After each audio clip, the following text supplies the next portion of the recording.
একদিন নবী করিম সাল্লাল্লাহু আলাইহি ওয়াসাল্লাম তার পালক মা হালিমাতুস সাদিয়া রাদিয়াল্লাহু তাআলা আনহুর নিকট একটি অভিযোগ করলেন। ইসলামে দুধের সম্পর্কের মাধ্যমেও সেই সম্পর্ক স্থাপিত হয় যা রক্তের মধ্যে হয়। তাই হালিমাতুস সাদিয়া রাদিয়াল্লাহু তাআলা আনহু রাসূল আকরাম সাল্লাল্লাহু আলাইহি ওয়াসাল্লামের পালক মা হিসেবে বিবেচিত হয়ে থাকেন। রাসূল আকরাম সাল্লাল্লাহু আলাইহি ওয়াসাল্লাম অভিযোগ করলেন যে আমি সারাদিন বাড়িতে বসে আরাম করি, কিন্তু আমার ভাইয়েরা সারাদিন রোদের মধ্যে গবাদি পশু তাড়াতে যায় এবং সারাটা দিন অক্লান্ত পরিশ্রম করে। আমি তাদেরকে সাহায্য করলে তাদের কষ্ট কিছুটা হলেও কমবে। হালিমাতুস সাদিয়া রাদিয়াল্লাহু তাআলা আনহু তখন রাসূল আকরাম সাল্লাল্লাহু আলাইহি ওয়াসাল্লামকে বললেন, তুমি আমার কলিজার টুকরা, তোমার এবং তাদের মধ্যে পার্থক্য রয়েছে। কিন্তু রাসূল আকরাম সাল্লাল্লাহু আলাইহি ওয়াসাল্লাম হালিমাতুস সাদিয়ার কোনো কথাই মানতে চাইলেন না। তিনি বললেন, আমি এটা কোনোভাবেই মানতে পারছি না যে একই ঘরে বসবাসকারী ভাইদের মধ্যেও একজন আরামে থাকবে আর বাকিরা কষ্ট করবে। আমি আমার ভাইদের কষ্ট অল্প কিছুটা হলেও দূর করব। হালিমাতুস সাদিয়া রাদিয়াল্লাহু তাআলা আনহু রাসূল আকরাম সাল্লাল্লাহু আলাইহি ওয়াসাল্লামকে বোঝানোর সর্বোচ্চ চেষ্টা করলেন, কারণ এটা শুধু তাদের পারিবারিক বিষয় ছিল না, বরং সম্পূর্ণ গোত্রের সম্মানের বিষয় ছিল। হালিমাতুস সাদিয়ার সম্পূর্ণ গোত্র রাসূল আকরাম সাল্লাল্লাহু আলাইহি ওয়াসাল্লামকে অত্যন্ত সম্মান করত। হালিমাতুস সাদিয়া চিন্তা করলেন, যদি লোকের আমাকে প্রশ্ন করে যে বালক আমাদের গোত্রের জন্য এতটা বরকত নিয়ে এসেছে, তুমি তাকে কেমন করে এই কষ্টকর কাজ করালে, তখন আমি কি উত্তর দিব? তাছাড়া হালিমাতুস সাদিয়া নিজেও নবী করিম সাল্লাল্লাহু আলাইহি ওয়াসাল্লামকে নিজের জীবনের থেকেও বেশি ভালোবাসতেন। তার কলিজার টুকরা মোহাম্মদকে দিয়ে তিনি কিভাবে এই কষ্টকর কাজ করাবেন, তিনি এটা কোনোভাবেই মানতে পারছিলেন না। কিন্তু রাসূল আকরাম সাল্লাল্লাহু আলাইহি ওয়াসাল্লাম এতটাই জোর করলেন যে হালিমাতুস সাদিয়া নিতান্তই বাধ্য হলেন রাজি হতে। রাসূল আকরাম সাল্লাল্লাহু আলাইহি ওয়াসাল্লামের ভাইয়েরাও তাকে সঙ্গে নিতে রাজি হচ্ছিল না, কারণ তারাও নবী করিম সাল্লাল্লাহু আলাইহি ওয়াসাল্লামকে অসম্ভব ভালোবাসতেন। তারা রাসূল আকরাম সাল্লাল্লাহু আলাইহি ওয়াসাল্লামকে বললেন, আমাদের কষ্ট হলেও আমরা সহ্য করতে পারব, কিন্তু তোমার কষ্ট আমরা সহ্য করতে পারব না। কিন্তু আমাদের প্রিয় নবী সাল্লাল্লাহু আলাইহি ওয়াসাল্লাম কারো কোনো কথাই শুনলেন না। পরের দিন থেকে রাসূল আকরাম সাল্লাল্লাহু আলাইহি ওয়াসাল্লাম একজন নেতার মতো নয়, বরং একজন সঙ্গীর মতো তার ভাইদের সঙ্গে যাওয়া শুরু করলেন। অন্য আরেক দিনের ঘটনা, তিনি তার ভাইদের সঙ্গে ছাগল চলাতে গিয়েছিলেন। তখন এমন একটি ঘটনা ঘটল যা দেখে সবাই আতঙ্কিত হয়ে পড়েছিল। তারা ছাগল নিয়ে যেখানে অবস্থান করেছিলেন তার খুব নিকটে একটি পাহাড় ছিল। হঠাৎ করে সে পাহাড় থেকে দুজন যুবক এসে উপস্থিত হলেন এবং রাসূল আকরাম সাল্লাল্লাহু আলাইহি ওয়াসাল্লামের নিকট এসে তার বাহু ধরে পাহাড়ের দিকে নিয়ে যেতে শুরু করল। পাহাড়ের উপরে গিয়ে রাসূল আকরাম সাল্লাল্লাহু আলাইহি ওয়াসাল্লাম সহ তারা অদৃশ্য হয়ে গেলেন।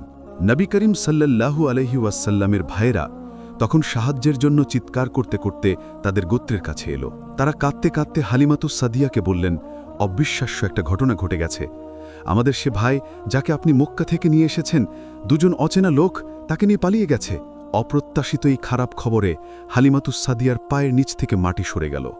তার মাথায় যেন আসমান ভেঙে পড়ল। তিনি থরথর করে কেঁপে উঠলেন। হালিমাতুস সাদিয়া তখন আব্দুল মুত্তালিবের সেই কথা স্মরণ করতে লাগলেন।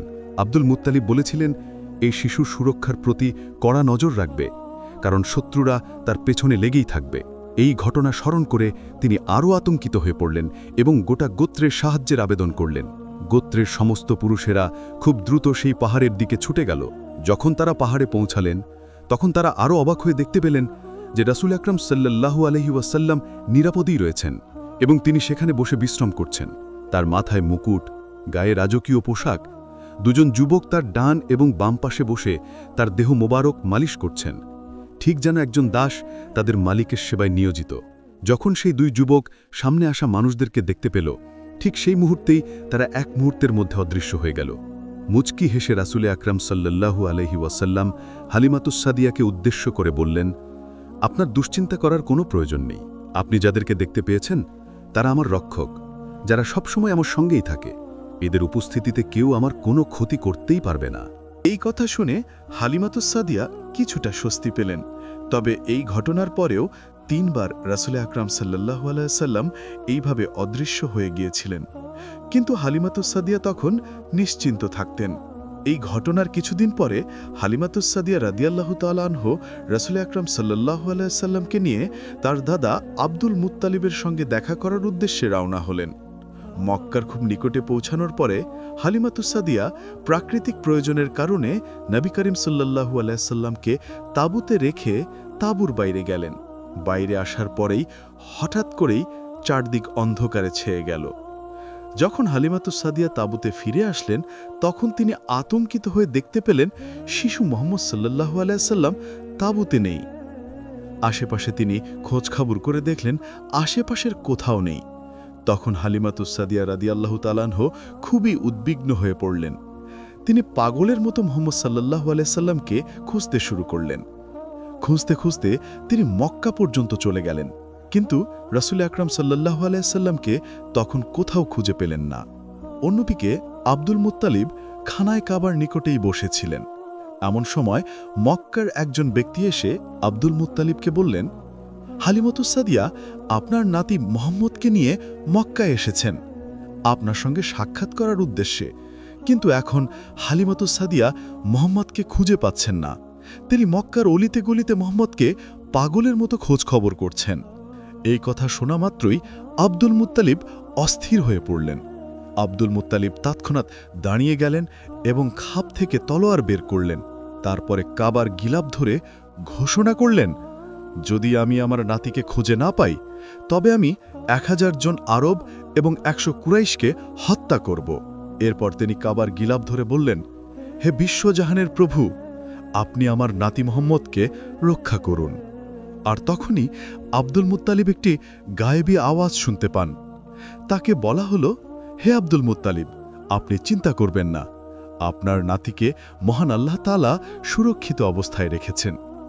মক্কার খুব নিকটে মরুভূমির অমুক স্থানে চলে যান, আপনার কলিজার টুকরা মুহাম্মদ সাল্লাল্লাহু আলাইহি ওয়াসাল্লামকে খুঁজে পাবেন। আব্দুল মুত্তালিব তৎক্ষণাৎ সাওয়ারের পশু আনার হুকুম দিলেন এবং সেটায় সাওয়ার হয়ে নির্ধারিত স্থানে পৌঁছে গেলেন। সেখানে গিয়ে তিনি যা দেখতে পেলেন তাতে বিস্ময়ে হতবাক হয়ে গেলেন। তিনি দেখতে পেলেন মরুভূমির একটি স্থানে একটি খেজুর গাছ রয়েছে এবং সেই গাছে প্রচুর পরিমাণে তাজা খেজুর রয়েছে। রাসূল আকরাম সাল্লাল্লাহু আলাইহি সাল্লাম সেই খেজুরের বৃক্ষ থেকে খেজুর খাচ্ছিলেন এবং তার ডান ও বাম পাশে দুইজন অত্যন্ত সুদর্শন যুবক দাঁড়িয়েছিলেন। আর তখনই আব্দুল মুত্তালিব আন্দাজ করে বুঝে নিলেন এই বালকই তার নাতি, কারণ জন্মের পর থেকে নবী করিম সাল্লাল্লাহু আলাইহি সাল্লাম হালিমাতুস সাদিয়ার নিকটে ছিলেন। তারপর থেকে তিনি মুহাম্মদ সাল্লাল্লাহু আলাইহি সাল্লামকে আর দেখেননি। তবুও আব্দুল মুত্তালিব কাছে গিয়ে রাসূল আকরাম সাল্লাল্লাহু আলাইহি সাল্লামকে জিজ্ঞেস করলেন, তুমি কে? রাসূল আকরাম সাল্লাল্লাহু আলাইহি সাল্লাম নিজের বংশের পরিচয় তুলে ধরলেন। তিনি বললেন, আমি মুহাম্মদ ইবনে আব্দুল্লাহ ইবনে আব্দুল মুত্তালিব, এবং বংশের ধারাবাহিকতা বর্ণনা করতে করতে তিনি হযরত আদম আলাইহিস সালাম পর্যন্ত বর্ণনা করলেন। তখন আব্দুল মুত্তালিব প্রশ্ন করলেন, তোমার সঙ্গে এই যুবকেরা কারা?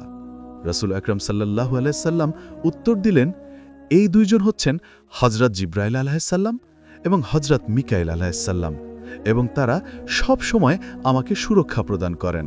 আব্দুল মুত্তালিব বলেন, আমি তোমাকে নিতে এসেছি। নবী করিম সাল্লাল্লাহু আলাইহি সাল্লাম বললেন, আমি তো আপনার জন্যই অপেক্ষা করছিলাম। এইদিকে নবী করিম সাল্লাল্লাহু আলাইহি সাল্লামের মাতা আমিনার কানেও এই খবর পৌঁছে গেল।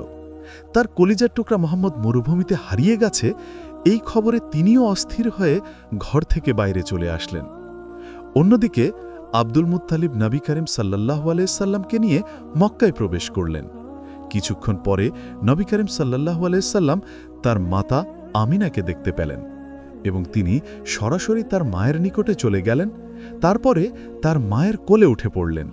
নবী করিম সাল্লাল্লাহু আলাইহি সাল্লামের মাতা আমিনার সঙ্গে যে সমস্ত মহিলারা ছিলেন এই ব্যাপারটা দেখে বিস্মিত ও অভিভূত হয়ে পড়লেন যে বালক জন্মের মাত্র 8 দিন পর থেকে তার মাকে আর দেখেনি, সেই বালক কিভাবে এত আত্মবিশ্বাস এবং নিশ্চিন্তার সঙ্গে তার মায়ের কোলে চলে গেল।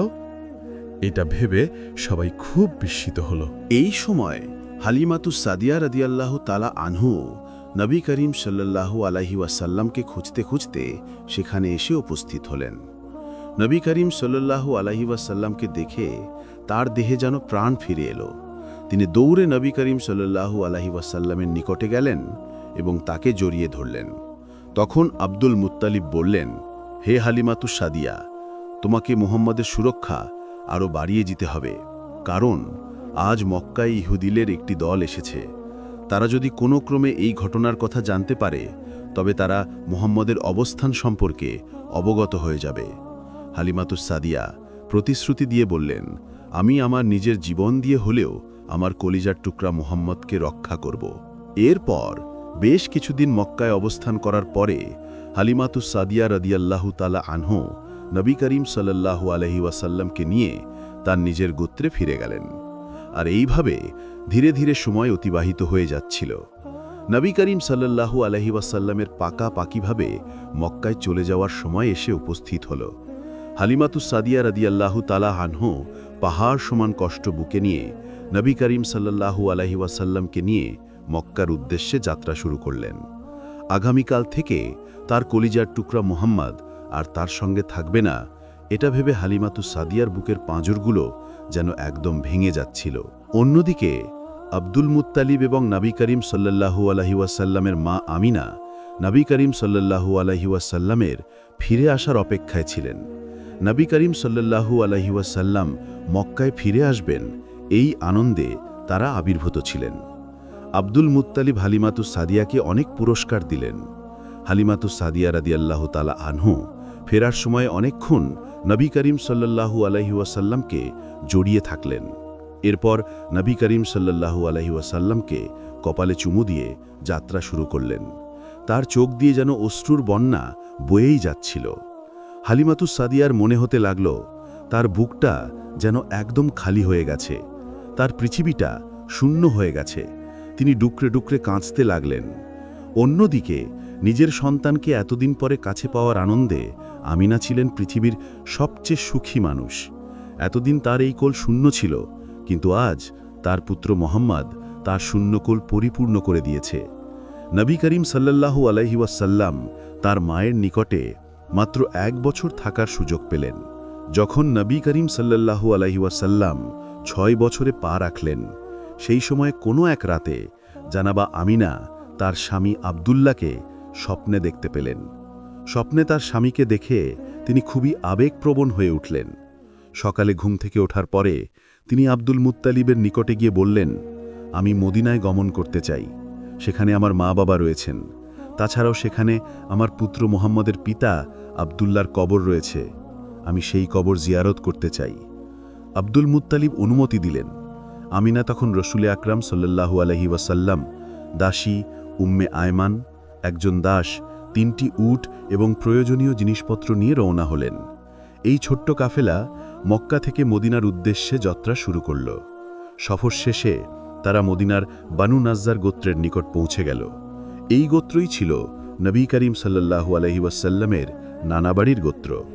এটাই সেই গোত্র যারা নবী করিম সাল্লাল্লাহু আলাইহি ওয়াসাল্লামকে মক্কা থেকে মদিনায় হিজরত করার পরে আশ্রয় দিয়েছিল এবং সার্বিক সহযোগিতা করেছিল।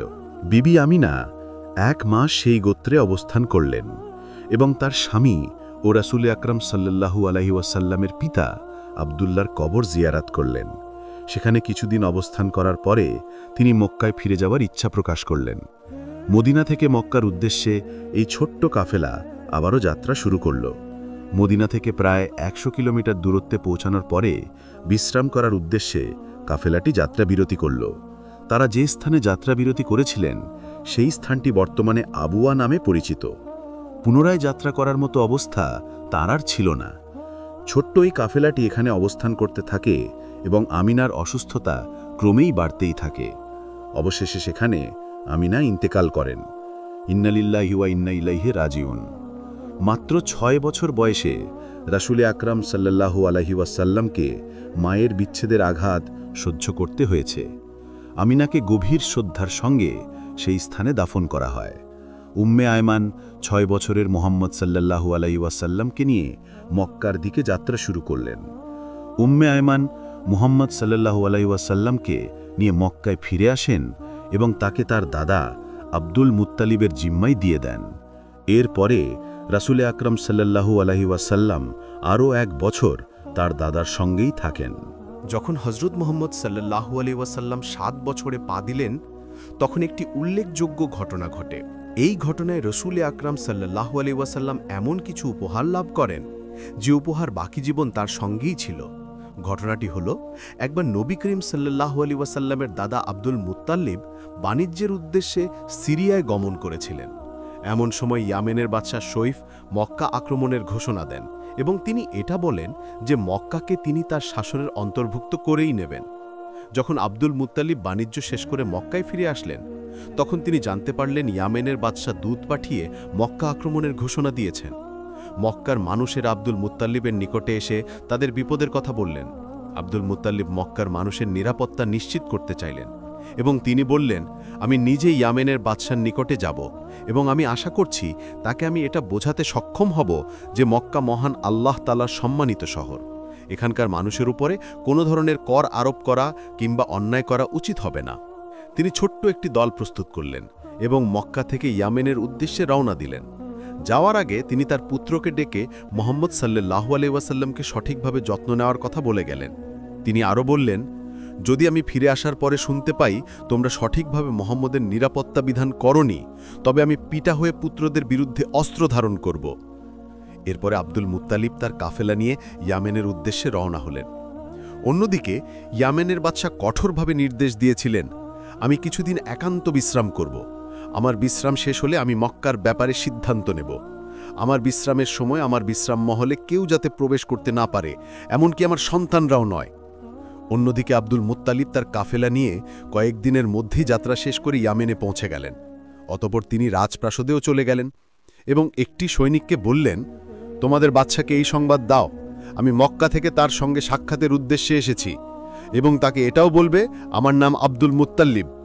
তখন সৈনিকটি বলল, আমাদের বাদশা এখন বিশ্রামে রয়েছেন, উনি নির্দেশ দিয়েছেন তাকে যেন বিরক্ত না করা হয়। এখন আমি যদি এই খবর নিয়ে যাই তবে বাদশা আমাকে হত্যা করবেন। সৈনিকের এই কথা শুনে আব্দুল মুত্তালিব সেই সৈনিকের হাতে 100 স্বর্ণ মুদ্রা দিয়ে বললেন, এটা আমার পক্ষ থেকে পুরস্কার। আমি প্রতিশ্রুতি দিচ্ছি যে তোমার কোনো ক্ষতি হবে না, যদি হয় তবে আমি নিজ দায়িত্বে তা পূরণ করে দিব। এত পরিমাণ স্বর্ণমুদ্রা সেই সৈনিক কোনোদিন স্বপ্নেও দেখেনি। এই পরিমাণ স্বর্ণমুদ্রা দেখে সেই সৈনিক এক মুহূর্তের জন্য ভুলে গেল সে কত বড় ঝুঁকি নিচ্ছে। সে প্রাসাদের ভেতরে প্রবেশ করল এবং দেখতে পেল বাদশা বিশ্রাম করছেন। সেই সৈনিক বলল, জাহাপনা, মক্কা থেকে একজন সম্মানিত ব্যক্তি এসেছেন এবং তিনি আপনার সঙ্গে সাক্ষাৎ করার অনুমতি প্রার্থনা করেছেন। বাদশা যখন জিজ্ঞেস করলেন সেই ব্যক্তির নাম কি, সৈনিক বলল তার নাম হলো আব্দুল মুত্তালিব। নামটা শোনার সঙ্গে সঙ্গে ইয়ামেনের বাদশার মনে হলো তিনি যেন আগন্তুকের জন্যই অপেক্ষা করছেন।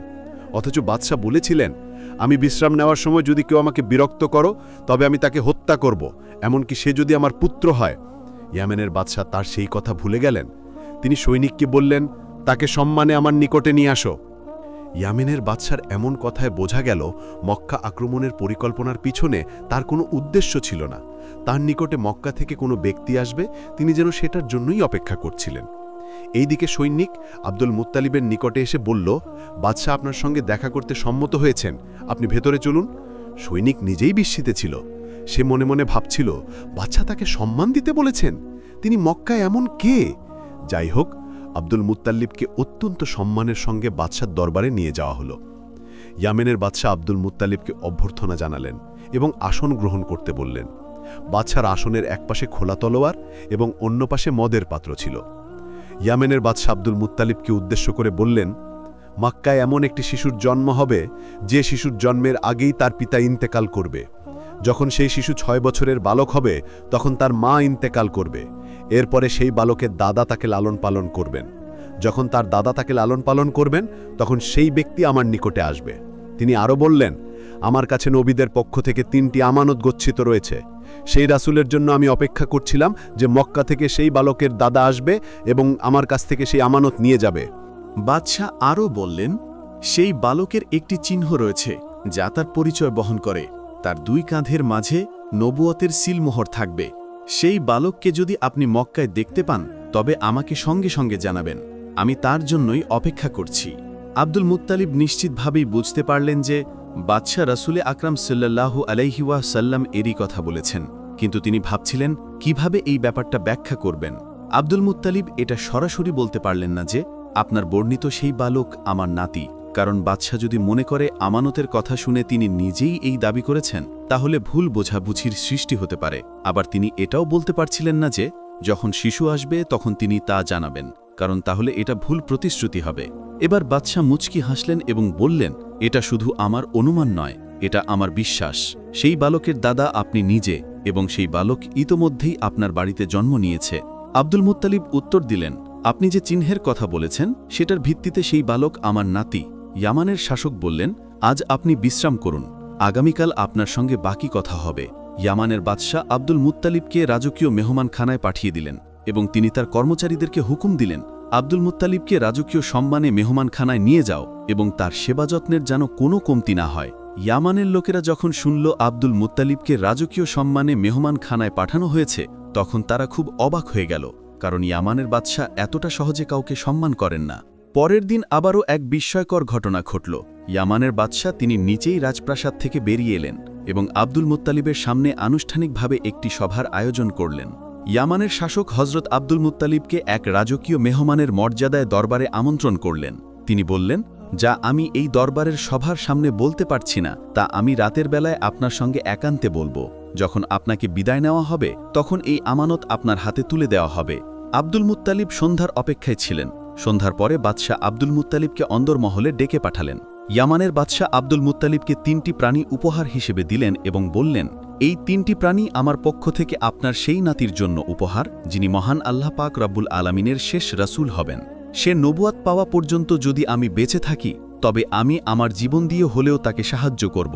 ইয়ামানের বাদশাহ আব্দুল মুত্তালিবকে একটি উটনী, একটি খচ্চর এবং একটি ঘোড়া উপহার দিলেন। এই উটনী ইসলামের ইতিহাসে বিশেষভাবে গুরুত্বপূর্ণ, কারণ রাসূলে আকরাম সাল্লাল্লাহু আলাইহি ওয়াসাল্লাম তার বিজয় হজের সময় এই উটনীর উপরে সওয়ার হয়ে তার শেষ খুতবা প্রদান করেছিলেন। এই উটনী ইয়ামানের বাদশার পক্ষ থেকে রাসূলে আকরাম সাল্লাল্লাহু আলাইহি ওয়াসাল্লামের জন্য উপহার দেওয়া হয়েছিল। এই 3টি প্রাণী রাসূলে আকরাম সাল্লাল্লাহু আলাইহি ওয়াসাল্লামের সঙ্গে মদিনাতেও ছিল। ইয়ামানের শাসকের দেওয়া এই উপহারগুলো নবী করিম সাল্লাল্লাহু আলাইহি ওয়াসাল্লামের নিকটে পৌঁছে দেওয়া হয়েছিল এবং তার জীবনের শেষ মুহূর্ত পর্যন্ত এই পশুগুলো তার সঙ্গেই ছিল। ইয়ামানের বাদশাহ ওই 3টি প্রাণী সম্পর্কে বলেছিলেন, এই উটনীতে টানা 6 মাস ভ্রমণ করলেও এটা ক্লান্ত হয় না এবং এর সওয়ারকে কোনোভাবেই বিরক্ত করে না। এই ঘোড়াটি এমন যা অতুলনীয় গতিসম্পন্ন এবং অস্বাভাবিক শক্তিশালী। এই খচ্চর এমন যে এর উপরে মানুষ ভ্রমণ করলে মানুষ বিশ্রামের আনন্দ উপভোগ করতে পারে। তিনি আরও বললেন, এই 3টি উপহার বিশেষভাবে আপনাদের জন্য, এবার এগুলো সঙ্গে নিয়ে যান। আগামী বছর যখন আপনি আসবেন তখন আমি আপনাকে একটি গুরুত্বপূর্ণ গোপন তথ্য জানাবো, আর এটা হলো নবীদের সত্য ঘটনার মধ্যে একটি, এবং এই তথ্য আমার বুকে খুবই সুরক্ষিত অবস্থায় রয়েছে। আমি তা আপনাকে জানাবই যাতে আপনি আপনার পরিবারের মানুষদেরকে এই গোপন তথ্য জানাতে পারেন। তিনি হজরত আব্দুল মুত্তালিবকে বললেন, আপনি আপনার নাতিকে খুবই সাবধানে রাখবেন, তার সুরক্ষার ব্যাপারে সর্বোচ্চ গুরুত্ব দিবেন এবং আগামী বছর অবশ্যই আমার সঙ্গে সাক্ষাৎ করবেন। মনে রাখবেন, আমি ইতোমধ্যেই সেই বালকের নবুয়তের প্রতি বিশ্বাস স্থাপন করেছি। যদি আমি জীবিত থাকি তবে আমি তার জন্য তলোয়ার হাতে তুলে নিব এবং তাকে সাহায্য করব। রাজপ্রাসাদ থেকে বিদায় নিয়ে আব্দুল মুত্তালিব মক্কার উদ্দেশ্যে রওনা দিলেন এবং দীর্ঘ পথ অতিক্রম করে মক্কায় পৌঁছালেন। মক্কায় পৌঁছেই তিনি সবার প্রথমে নবী করিম সাল্লাল্লাহু আলাইহি ওয়াসাল্লামকে বুকে জড়িয়ে ধরলেন এবং তিনি নবী করিম সাল্লাল্লাহু আলাইহি ওয়াসাল্লামকে বললেন, তোমার জন্য এই 3টি উপহার নিয়ে এসেছি।